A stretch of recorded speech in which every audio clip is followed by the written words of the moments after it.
The lilies had just started to open. I was trimming their stems over the sink when the phone rang. I didn't even check the screen. Tanner's ringtone was still set to that silly jazz tune he liked as a teenager. I smiled as I wiped my hands on a dish towel and answered. "Hi, sweetheart." He didn't say hello, just breathed into the line for a second too long. Then flatly, "Mom, I need to talk to you about the wedding." I leaned against the counter. "Of course. I've already picked out a dress. Just something soft and simple, you know, nothing flashy." "That's kind of why I'm calling," he interrupted. "Rebecca and I have been talking and we don't think you should come." My fingers stiffened around the towel. "Come wear the wedding," he said like it was obvious. "It's just, you're not exactly photogenic anymore, Mom. Rebecca's family is really focused on image. Her dad's covering most of the cost, and they're expecting a certain look." I didn't speak. I heard the word he didn't say, "You don't fit in," he continued. "You understand, right? This is Rebecca's day. Everything has to be perfect. You've aged a lot these past few years, and with your gray hair the way you dress. I just think it might be best if you sat this one out." My eyes stung, but my voice stayed level. "I'm your mother. I know and I love you, but this is about starting my life with Rebecca. We've actually been looking into some long-term care options for you, places where you'd have support company. It could be nice." I didn't remember moving, but suddenly I was sitting in the kitchen chair. The flowers still stood in the sink, one petal, drifting in the water. "I see," I said. And then I hung up. The house was silent, but the insult rang louder than any slammed door. I looked down and saw that I was still holding the scissors. I set them down gently and stood walking slowly toward the back of the house, toward the drawer I hadn't opened in years. My mornings always started the same way.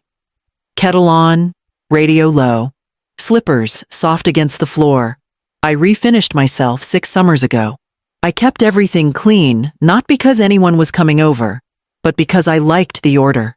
I liked knowing where things were, what time the light hit the window just right, and how many scoops of coffee I had left in the tin.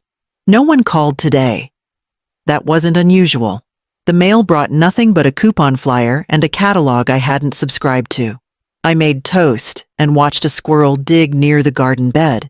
That's when I realized I'd forgotten to water the basil.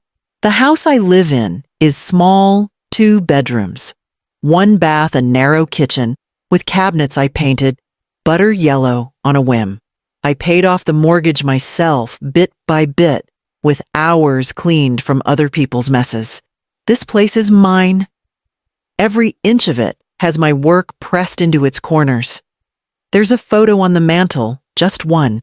Tanner, age 5, standing in our old backyard in overalls, with a crooked grin and a dandelion in one hand. I dust it weekly.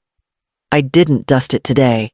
I opened the hall closet and stared at the dress I'd chosen. Dusty blue 3/4 sleeves, soft fabric. Modest but nice enough to sit in a church pew and be proud. I'd tried it on just last week to check the hem. It still fit. I touched the sleeve and then, without thinking, shut the door quietly. I wasn't weak. I wasn't sick. I wasn't helpless. I was just not wanted. That afternoon, I walked the length of the house, twice aimless, and ended up in my bedroom. The drawer stuck a little like it always did. Inside were manila folders, sealed envelopes, and a notebook with years of scribbled numbers.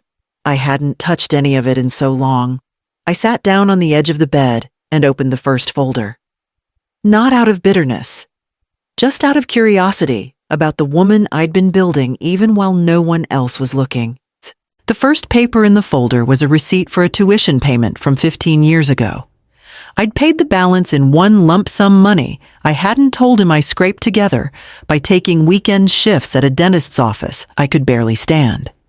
The second was a photocopy of a check I wrote the year his transmission gave out. He needed his car to get to an internship that didn't pay. I sold my grandmother's brooch to cover the bill. I remember pretending I'd simply misplaced it when he asked about it later. He never looked too closely at the things I stopped wearing. There was a letter from his high school counselor thanking me for attending every parent meeting for volunteering, even when I was tired or juggling shifts. I remembered those nights, coming home to a cold sandwich and an empty bed because I'd turned down another date. I didn't want him to feel like a guest in his own life.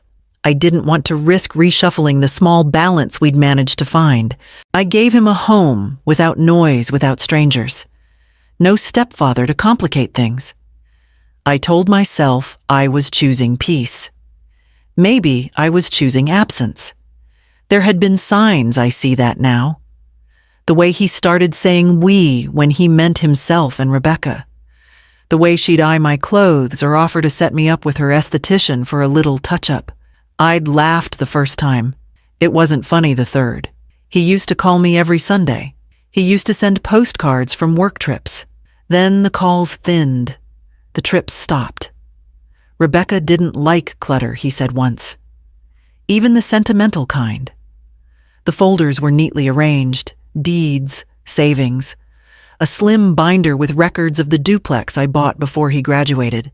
3 tenants always full, reliable income, a second property, then a third. I kept everything simple, quiet, purposeful. He thought I had nothing, just because I never asked for anything in return. I opened another folder. The numbers were tidy.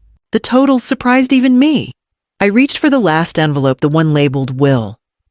The papers lay across my bed in careful rows like evidence in a quiet trial. Deeds to 3 properties each with its own story. The first, a small duplex I bought after Tanner started college. It had paid for itself in 5 years. The second, a 1-story commercial building I picked up from a retiring barber who just wanted to be done with it. The third, a 4-unit building in a neighborhood that used to make the news for all the wrong reasons until the coffee shops arrived and the prices doubled. I'd built something real piece by piece with money that passed through my hands so quickly no one thought I ever kept any. I lived simply on purpose. It gave me freedom. I fixed leaky faucets myself. I bought groceries with coupons even after I didn't have to. I smiled when people assumed I lived off my pension. It made me invisible, which was safer. The bank statements added up to more than I'd remembered checking savings, a few small investments that had quietly grown. Then the stocks. Nothing risky, just steady things that didn't make headlines. The total balance made me sit back for a moment, staring at the number as if it belonged to someone else. $2.4 million. Not a fortune to the world, but to me, it was a lifetime distilled into numbers. Security. Control. Every sacrifice quantified. The handwritten will lay on top its edges, worn soft. I'd written it years ago when Tanner still called me Mama. It left everything to him, no conditions, no questions. I'd thought I was protecting him, ensuring his future. I read the line again. To my beloved son, Tanner Maddox, my only heir. The words sounded ridiculous now. My only heir. As if love alone could guarantee gratitude. A sound escaped me, half laugh, half breath. It startled the quiet room. I folded the will, once then reached for my phone. I scrolled to the contact I'd saved long ago but never called. Franklin and Associates. I pressed the number. The office smelled faintly of leather and paper, the kind of scent that comes from people who deal in permanence. Mr. Franklin stood when I entered, extending a hand that felt more like habit than warmth. I'd met him once years ago when I first drafted my will. He hadn't changed much. Polite, measured, the kind of man who handled other people's endings for a living. Mrs. Maddox, he said, gesturing toward the chair across from his desk. You mentioned you'd like to make substantial changes to your estate. Yes, I said, sliding the envelope across the polished wood. Everything needs to go to someone else. He adjusted his glasses, glancing at the papers. Your son Tanner was previously listed as your sole beneficiary. Would you like to remove him entirely? My voice surprised even me. Calm? Certain. Replace him with the Foundation for Women's Advancement.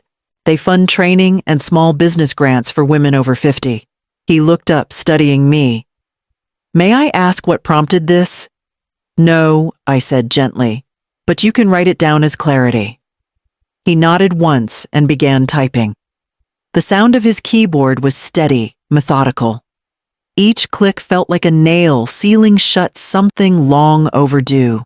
When it was time to sign, he passed me the pen with a lawyer's practiced detachment. I wrote my name slowly, each loop deliberate. Franklin asked if I wanted to record a statement for legal confirmation of intent. I agreed. The camera was small and clinical, its red light blinking like a pulse. I sat straight, looked directly at it, and spoke clearly. My name is Corliss Maddox. I am of sound mind and body. I am changing my will because I have learned that love without respect is only dependency. I raised a boy. I did not raise a man. When the recording stopped, I felt lighter. No applause, no triumph, just air filling a space that had been hollow for too long. Outside, the day was bright, the wind sharp. I drew a breath that tasted new, walked down the steps, and thought of the gray dress hanging in my closet. I stood in front of the mirror, letting my fingers smooth the fabric of the dress I had chosen.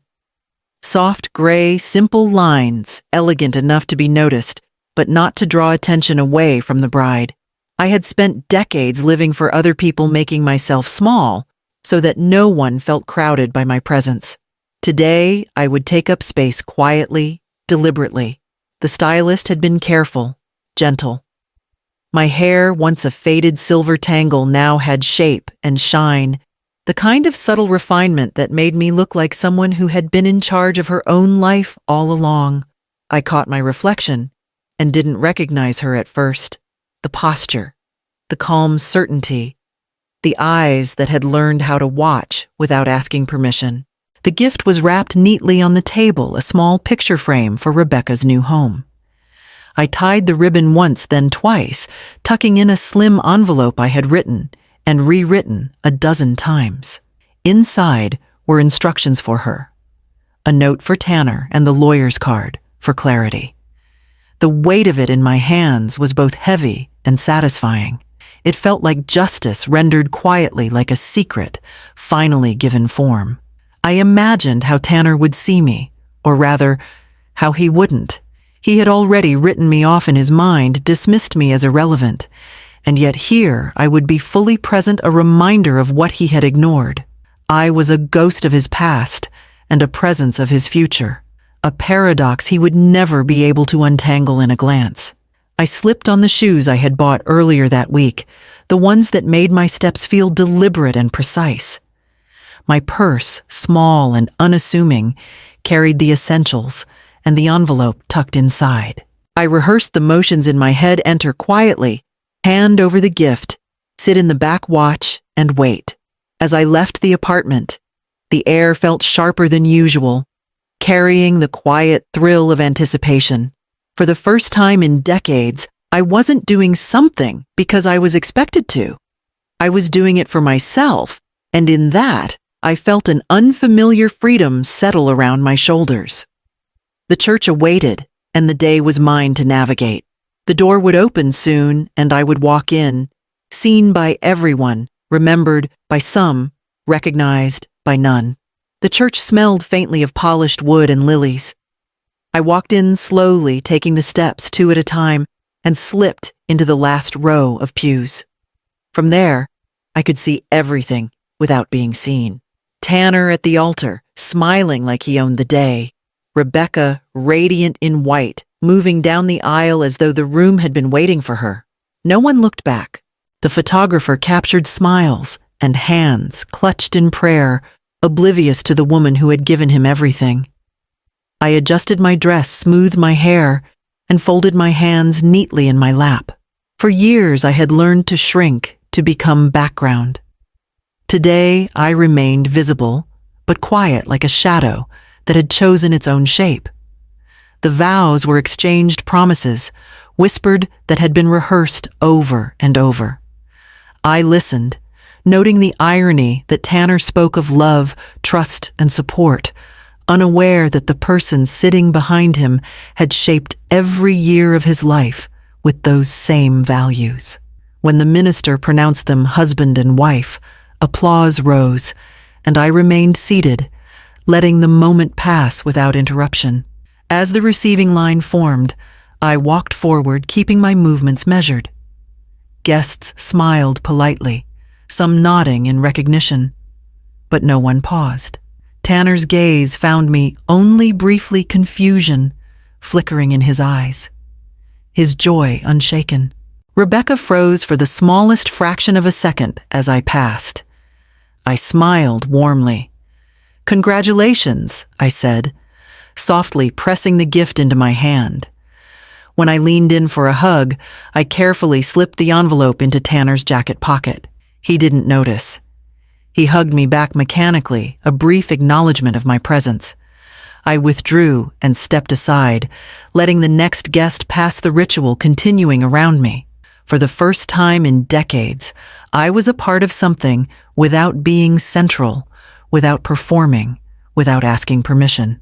I had arrived, given my gift, and reclaimed my place on my own terms, unseen, yet profoundly present.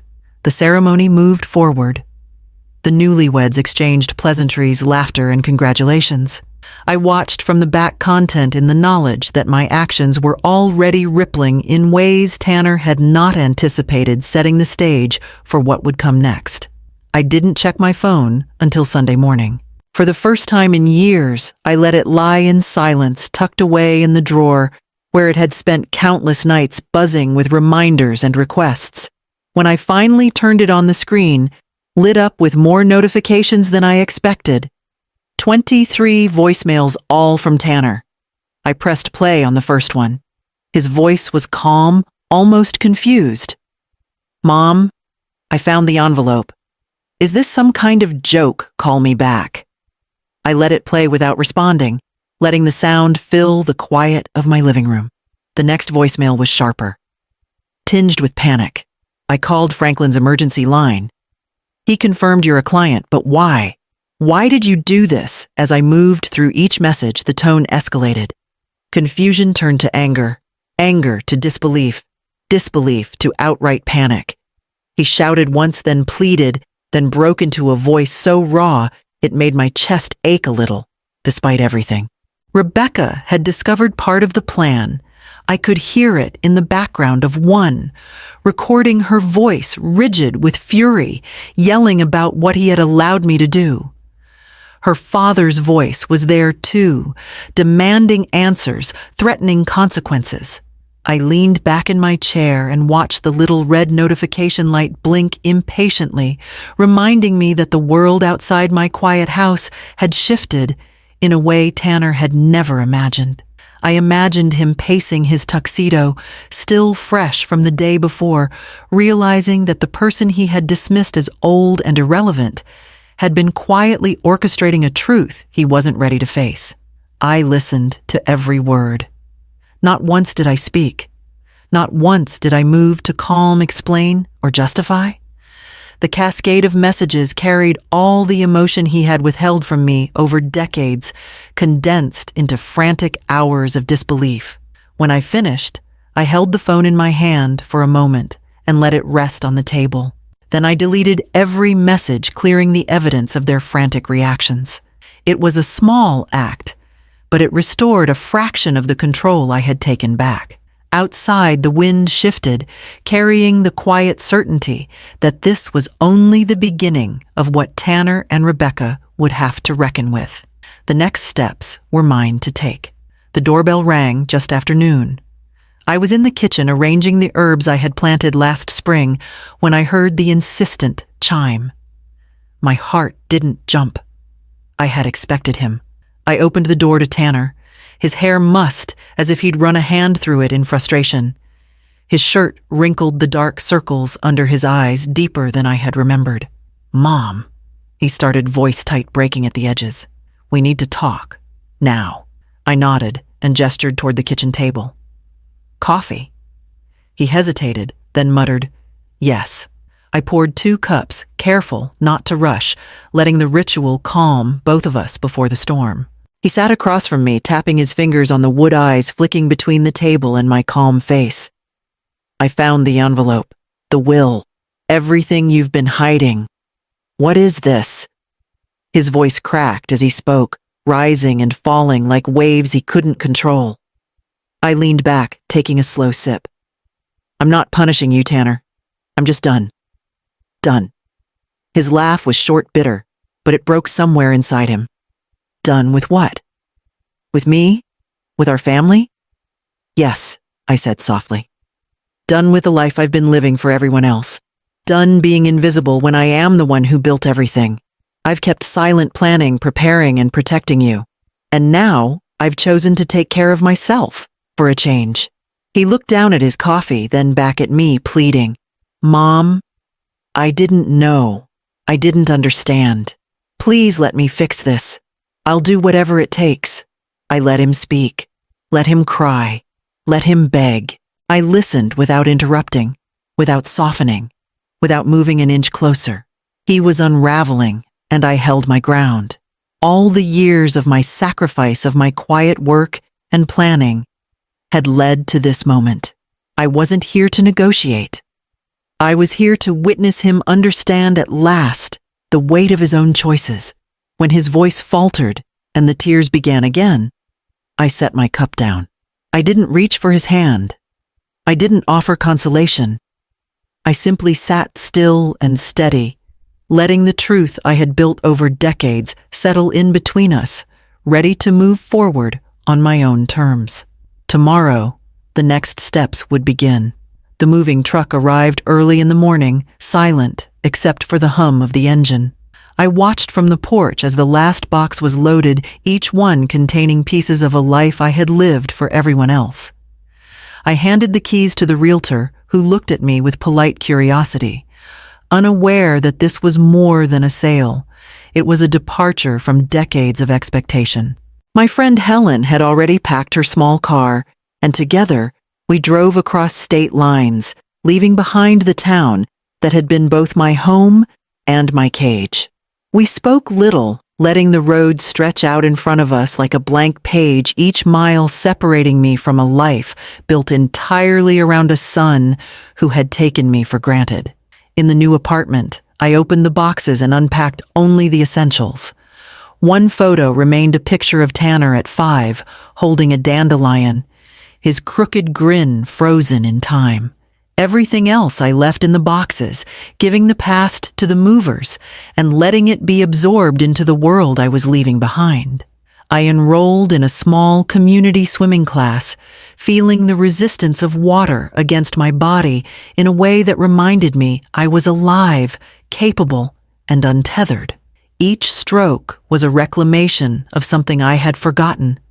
Movement for myself, effort for my own growth, a rhythm that belonged only to me. I opened the mailbox once just to check and found it empty. No letters. No reminders. I set my phone aside, letting the silence stretch across the apartment. For the first time in years, I wasn't waiting for someone else's call for permission to exist or for approval to take up space. I was present, fully, entirely, and without compromise. At night, I placed Tanner's photo on a small shelf beside my bed and glanced at it quietly. A memory without demand, a love without expectation. Outside the window, the city lights pulse faintly, indifferent and constant. For the first time in decades, I breathe in my life unshared and unapologetic, ready to discover what it means to belong to no one but myself. The past is a series of closed doors, and the future waits beyond the one I am opening now.